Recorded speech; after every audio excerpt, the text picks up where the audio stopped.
जहरीली शराब पूरी तरह खुल्लम खुल्ला बिक रहा है। जेडीयू के नेता शराब पी रहे हैं। जेडीयू का बॉडी जो नेता का बॉडीगार्ड है वो शराब लेकर आ रहा है।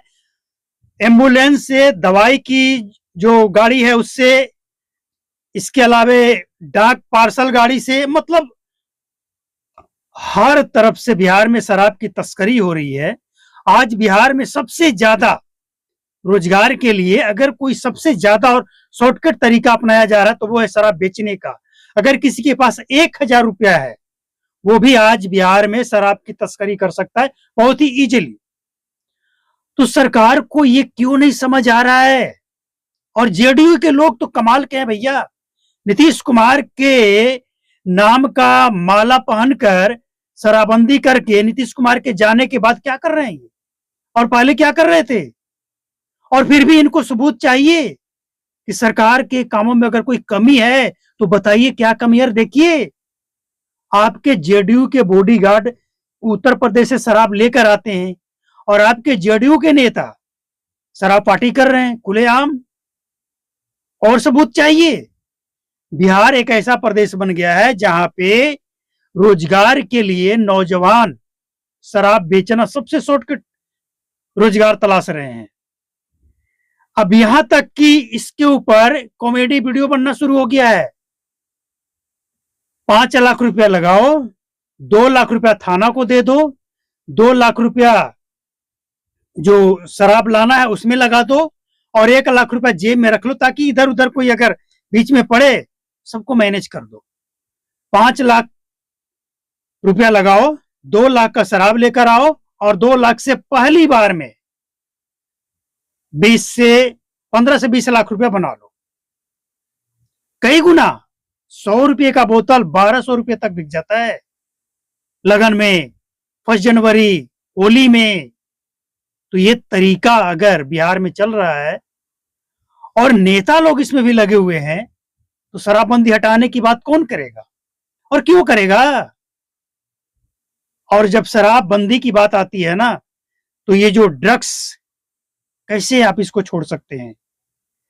तो जब भी बिहार में बिहार को बर्बाद करने वाले का नाम आएगा तो जेडीयू का नाम सबसे पहले आएगा, क्योंकि इनके पार्टी के नेता नीतीश कुमार बिहार में 10 साल मुख्यमंत्री रहे, गृह मंत्री रहे और 10 साल शराबबंदी करके बैठे रहे। और इनके मंत्री के बॉडीगार्ड शराब लेकर आता है, इनके मंत्री शराब बेचते हैं, पीते हैं, बेचवाते हैं। सबूत सामने है ना भाई, तस्वीर एआई है। अगर एआई है तो इसकी भी जांच करके आप दूध का दूध और पानी का पानी कर दीजिए।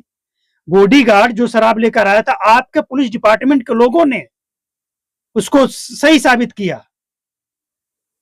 कि जेडीयू के बॉडीगार्ड शराब लेकर आया है। फिर भी सबूत चाहिए, फिर भी। तो जो बात बिहार सरकार को आज मजाक लग रहा है ना, कल ये बिहार सरकार के माथे पे एक धब्बा बन जाएगा। आप गरीबों को पकड़कर जेल भेज रहे हैं, नेताओं को क्या कर रहे हैं? आप संरक्षण दे रहे हैं। बॉडीगार्ड पकड़ा गया, नेता पकड़ा जाता है, आप क्या कर रहे हैं? और गरीबों को जेल भेज रहे हैं और कह रहे हैं कि शराबबंदी कानून है, इसको पढ़िए। पढ़े हैं? पढ़िए, ये शराबबंदी कानून नहीं है। मौत से रोकने के लिए, मौत हत्या ना हो इसके लिए कानून है, तो उसको आप हत्याबंदी कानून कहते हैं। ये पाठ पढ़ाते हैं जेडीयू के नेता, बड़े बड़े सीनियर लीडर जो हैं। तो ये सब पहले हम तो साफ साफ शब्दों में यही कहेंगे, बिहार का शराबबंदी कानून जो भी है, इस कानून को सबसे पहले आप अपने डिपार्टमेंट में, अपने पार्टी में, अपने सरकार में लोगों को बताइए, पढ़ाइए और उन सबको नशा मुक्त कीजिए पहले। इसके बाद जनता के पास आइए, क्योंकि जनता भैया, जनता के ही चुने हुए आप हैं। और जनता आपको इसलिए नहीं चुनी है कि आप ये तमाशा करें, जनता को जेल में डालें और आप खुद पीकर तमाशा करें। जनता इसलिए नहीं सरकार चुनती है। जनता सरकार इसलिए चुनती है। देखिए, सबसे पहली बात तो ये है कि बिहार में अगर कोई दूसरा विकल्प होता ना तो जेडीयू को लोग अच्छी तरह से सबक सिखाते हैं, लेकिन बिहार में कोई दूसरा विकल्प दिखा ही नहीं।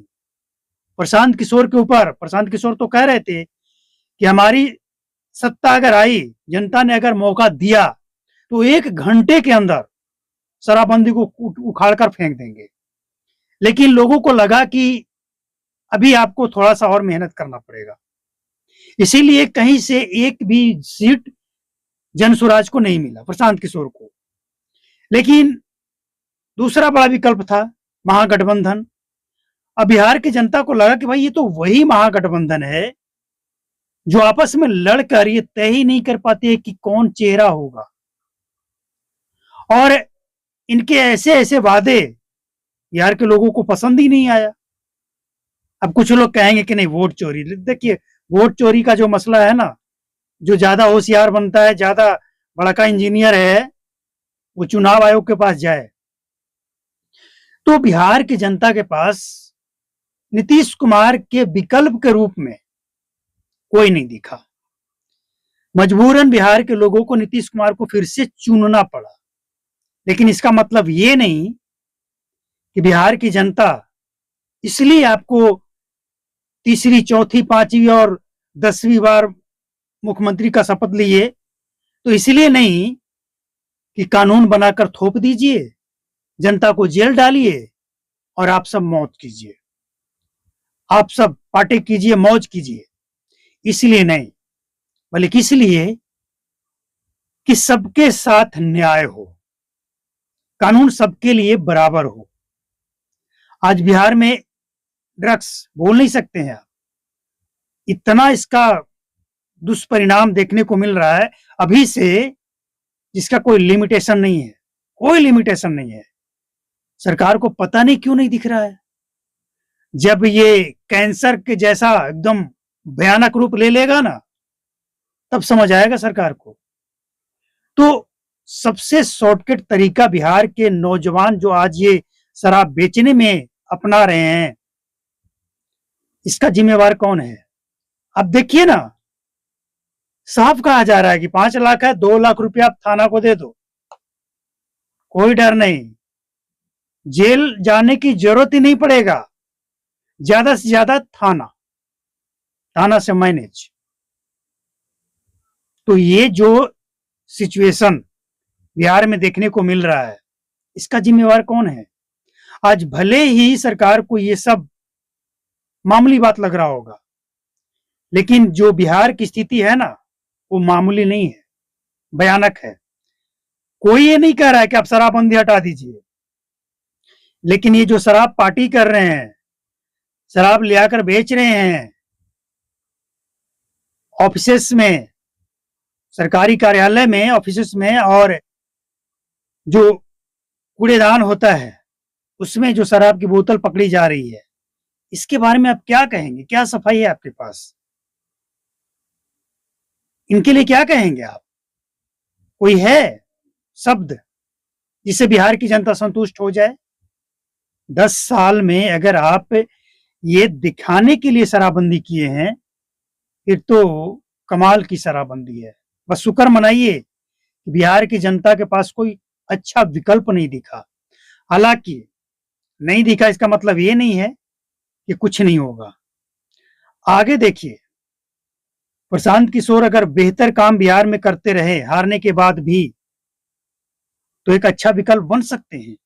हम किसी पार्टी का प्रचार करने नहीं आए हैं, लेकिन जो सच है स्वीकार करना पड़ेगा। प्रशांत किशोर के ऊपर भरोसा क्यों नहीं हुआ?